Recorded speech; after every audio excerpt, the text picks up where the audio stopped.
It's a great honor and a privilege to introduce Sheldon Ritz, a dear and close friend from South Africa, from Durban. Sheldon, we're sitting here in the King David in Jerusalem, one of the premier hotels in the world. Could you relate to our listeners your journey, your incredible journey? Sure. Hi everyone. My name is Sheldon Ritz. I'm 53 years old, born in Durban. My parents are from Durban. I have one brother, and we all made Aliyah between 91 and 92. I went to Durban High School, and after that I did 2 years national service in Kimberley, did my basic training, and then I went to Pretoria and finished off my army service. And then I made, after that I went to the Durban Hotel School. It's called Emil Sultan Technikon. Got a degree in hotel management. And on the third year of the course, we had to do a basic in the field training. So I did 6 months at the Wild Coast Sun and 6 months at the Beverly Hills in Umhlanga. After I qualified, the Beverly Hills offered me a job. I stayed on for a couple of more years, and then I got posted to the Sandton Sun in Johannesburg. I was assistant food and beverage manager, and then I made Aliyah in 1992. And as I said, my parents were 6 months before. They made Aliyah 6 months before me, and my brother 6 months after me. So we all came to Israel. I went to Ulpan Etzion for 6 months. In Jerusalem, I met my wife from France, who was also made Aliyah. And we got married after 2 years. I have a daughter now of 22 years old, who's finished the army and working and going to university, Hebrew University. And unfortunately, she's going to do the same thing as me, as doing hotel management.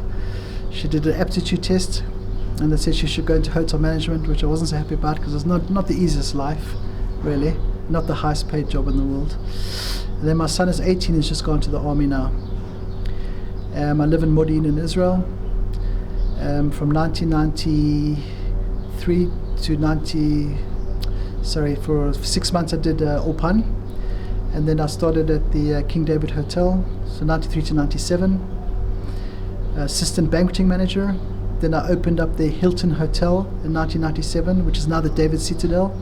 For 2 years I was the banqueting manager there, and then I opened up my own business to bring in people from abroad to do weddings, bar mitzvahs and corporate events. I did it for 4 years. The Intifada broke out, and then I had to basically close down my business and go back and get a proper job that someone else pays me. I don't pay myself. So I came back to the King David in 2003, and I started again as assistant banqueting manager, and I worked my way up to the deputy general manager, and I took care of all the heads of state, being an Anglo, so they appreciated that. I've taken care of many heads of states, 4 American presidents I've met, five presidential visits, because President Bush came in 2008. He came in 2 visits within 6 months. And I met also Jimmy Carter, who was past president, Angela Merkel about 8 times, Tony Blair, Sarkozy, most of the major world leaders. So it was a great honor for me. Receive them on the red carpet, take them to the suite. We're not Israel is a state, and it's not a monarchy, so we don't get many royalty that stay here. But we did have Prince Charles that came twice for the Rabin funeral and for the Shimon Peres funeral. So it was basically came on 2 unofficial visits, and then 1 official visit, first time in 70 years in 2017.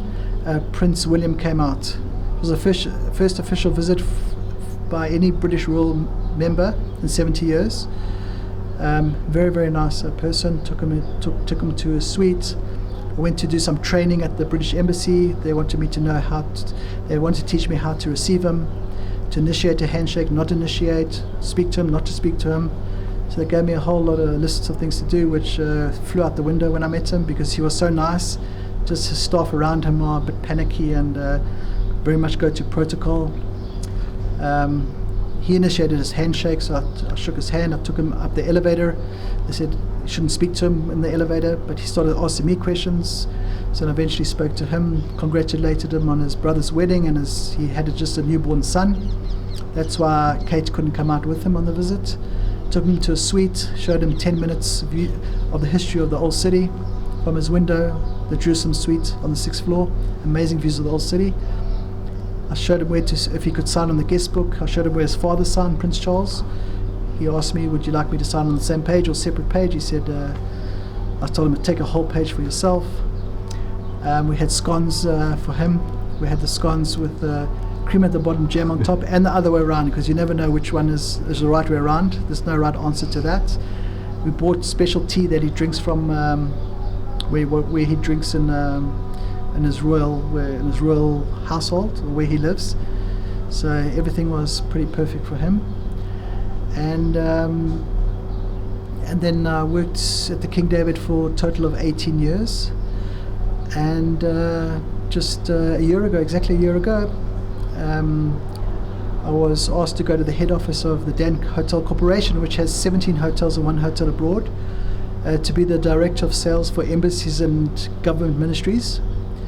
And that's what I'm doing for the last year. But I also have a job we needed to come back to the King David to take care of very big visits. And whenever I'm needed here, then I come back to the King David Hotel. Sheldon, it's incredible. Right. It is such a journey.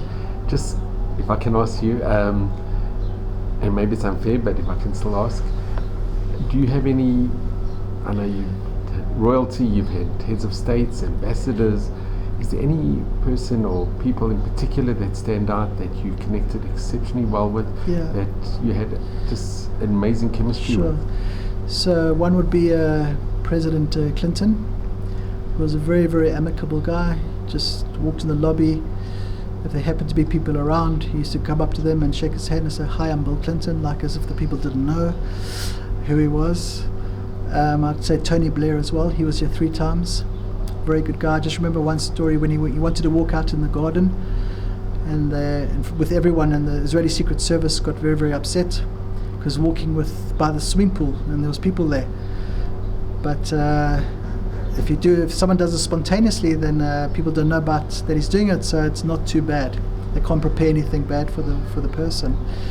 And then I went with him, of course, tracking him, and he asked for a beer. So I remember running back to the bar from the garden, getting a beer, and running back outside, and took him a beer, poured a beer, and I said, "Here we are, Mr. Prime Minister." So there was like these small anecdotes. I remember a few. I should have maybe jotted them down after all the visits that I had. One day maybe I'll put my memoirs down if I remember everything. Hopefully I won't be sued, because I do know quite a bit of inside information about what goes on. And of course Prince Charles as well. I put him up there as one of my favorites.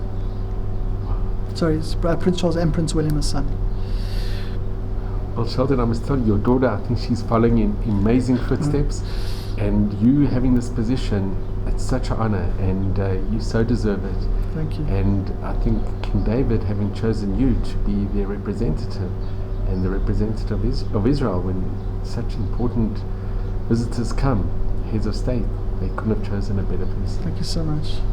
I appreciate it, Dr. Glassman. So I just want to...